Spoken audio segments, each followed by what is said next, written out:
ഇന്ന് ട്രെയിനിൽ കിട്ടിയ നല്ല മീൽസാണ് ഇവിടെ കാണിക്കുന്നത്. 4 ചപ്പാത്തി ഉണ്ടായിരുന്നു. ഈ പാക്കിംഗ് എന്തായാലും എനിക്കിഷ്ടപ്പെട്ടു. സ്വസ്ഥമായിരുന്നു കഴിക്കാം. പൊട്ടറ്റോയും സോയാബോളും ചേർത്തുണ്ടാക്കിയൊരു കറിയുണ്ട്, സ്വീറ്റ് ഉണ്ട്, പിന്നെ പരിപ്പ് കറിയുണ്ട്, അതുപോലെ പനീറിൻ്റെ കറിയുണ്ട്. പിന്നെയുള്ളത് മാംഗോ പിക്കിളായിരുന്നു. ഒരു സോയാബോൾ പുറത്തേക്ക് വീണതാണ് കേട്ടോ കാണുന്നത്. ഇത് മഹാരാഷ്ട്രയിലെ രത്നഗിരിയിൽ നിന്നും കിട്ടിയ സ്പെഷ്യൽ വടാപാവാണ്. അസല് രുചിയായിരുന്നു.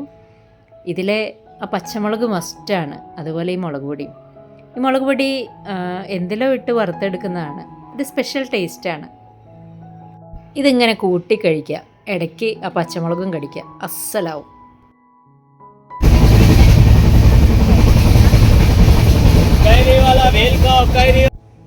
ഇതാണ് ഇതിൻ്റെ സിമ്പിൾ പ്രിപ്പറേഷൻ. നല്ല ടേസ്റ്റാണ്. ഇടയ്ക്കൊക്കെ കുറിക്കാൻ പറ്റുന്ന ഒരു രുചിയുള്ളൊരു സംഗതി. പൊരിയിലേക്കുള്ള ചില എക്സ്ട്രാ സംഭവങ്ങൾ.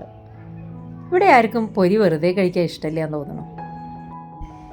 ഇവരിതാ ആസ്വദിച്ച് കഴിക്കുന്ന കണ്ടില്ലേ. ഇപ്പോൾ തീവണ്ടി ഗുജറാത്തിലേക്ക് കയറി. ഇവിടെ കിട്ടിയ ബ്രേക്ക്ഫാസ്റ്റാണ്. നല്ല പൂരിയായിരുന്നു, നല്ല പൊട്ടറ്റോ കറി. എന്ത് കഴിക്കുമ്പോഴും ഷെയറിങ് വേണമല്ലോ, അത് ഇങ്ങനെ തുടങ്ങും.